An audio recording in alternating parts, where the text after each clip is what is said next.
faces here. I only have one slide, 1.5, so kind of I listen to briefs, you know. And I also need to say that the previous two speakers was perfect segue into my thing, because it's difficult raising capital for entrepreneurs in South Africa. You're too developed, and you're also not kind of like you know, the DFIs don't get brownie points for getting us money here, but we managed to get there.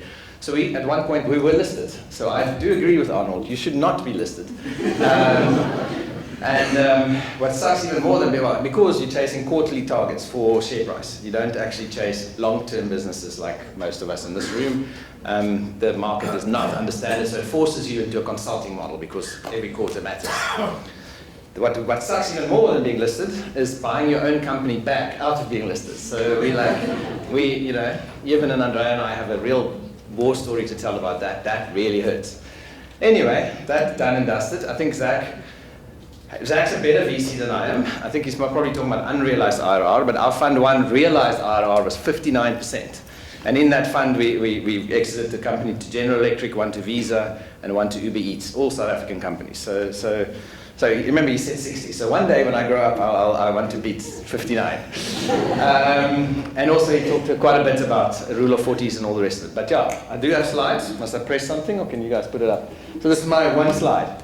And what I'm talking about is, we all know that we are in a tough environment. You know, anyone who's running a business know your clients are taking longer to pay you. They are taking longer to convert the POC into real revenue. There's always a bit of an excuse. Your team salaries are getting cut a little bit. It's December coming up. We're all stressed about bonuses because none of us can pay it.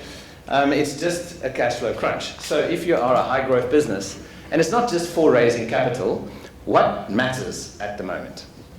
So I've got 10 of the top things that matters in a down market. So it's difficult to exit, it's difficult to raise, unless you have capital efficiency. So what happens in this market, and you listen to the drone example, is companies that raise capital and don't turn that capital into revenue are at a disadvantage when the tide goes out. So it's fine to raise Series A, 10 million, another 20 million, we're growing and we're raising. But suddenly when those valuations go up, people will look and say, okay, listen, company X, you are now 5 or 6 years old, and you have raised $20 million, and your revenue is $2 million.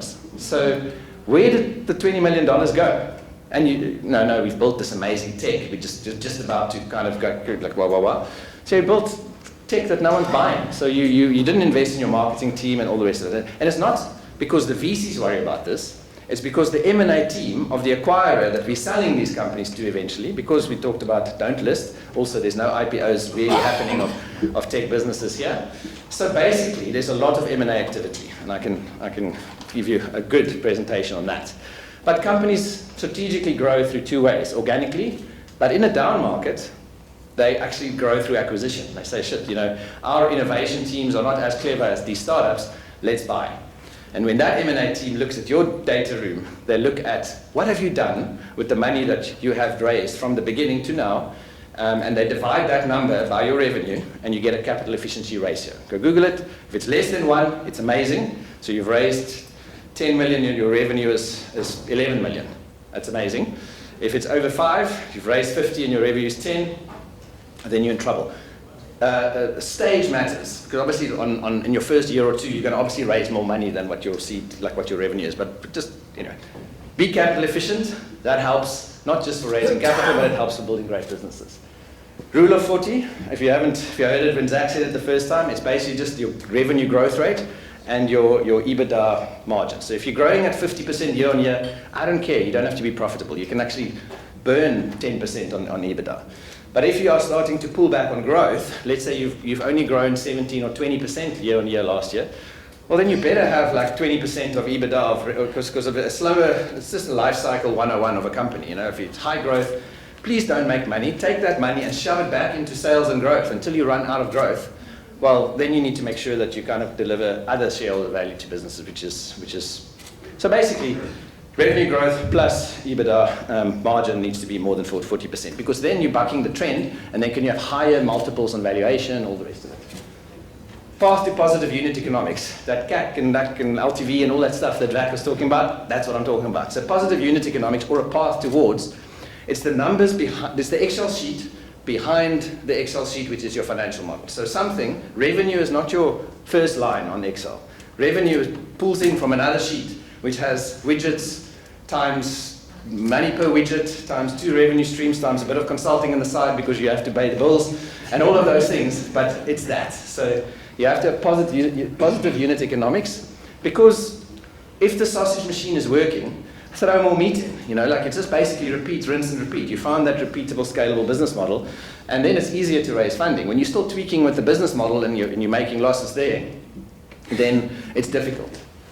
Valuation matters. So a lot of, not so much South African entrepreneurs, I do actually pride ourselves. When we see business plans here, it's generally much more humble. The companies build real companies. They have a sensible valuation, and it's not about out-negotiating a startup. It's just, if I invest in a company at a too high a valuation, then I need to exit that business at a 5x, 10x, and I usually have a veto. So basically, I'm too embarrassed as a VC to tell my LPs I've lost money in a down round, so basically just never sell.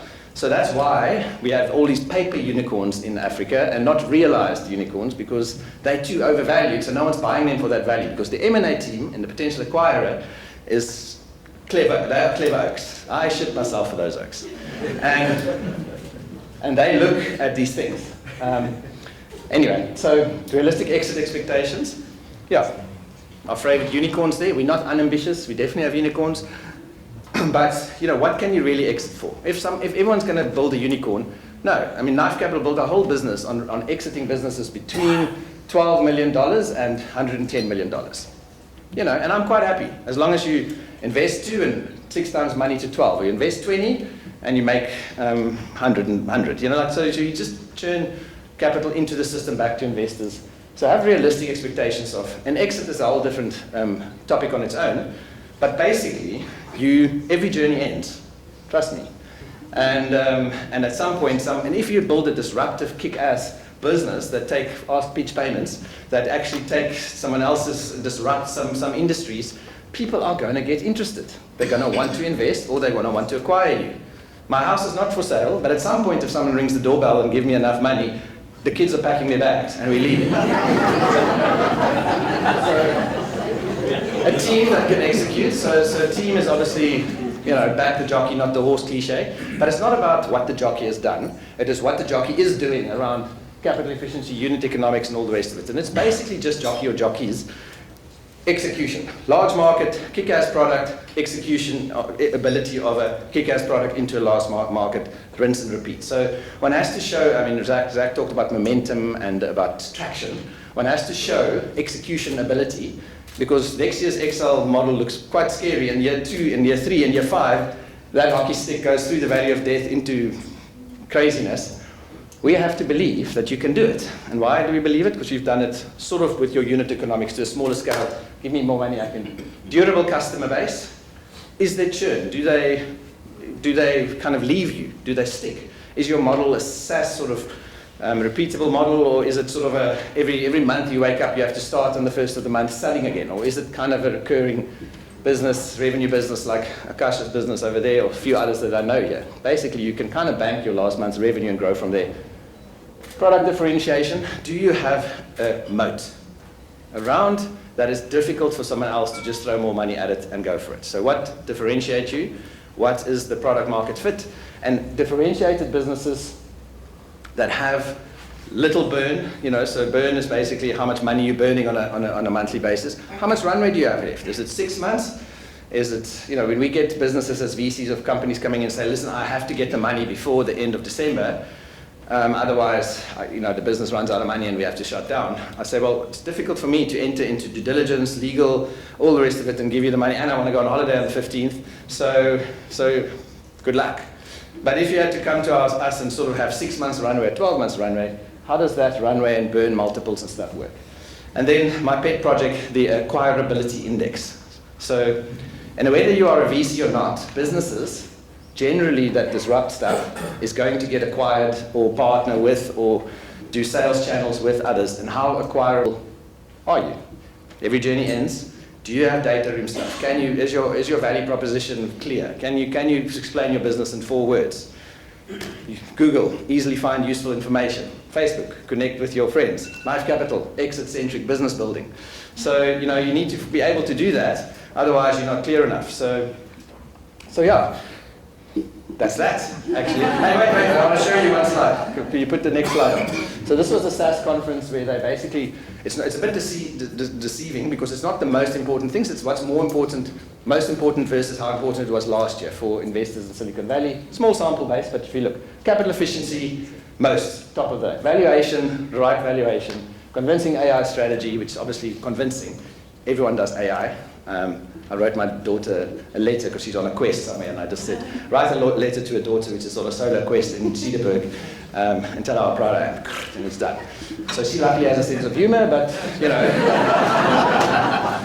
Anyway, and then the competition and quality of teams. So these things matter right now more than ever because the tide has gone out, and we need to survive. You need to survive because I want to fund you in better times. Or now, but now the valuations are down.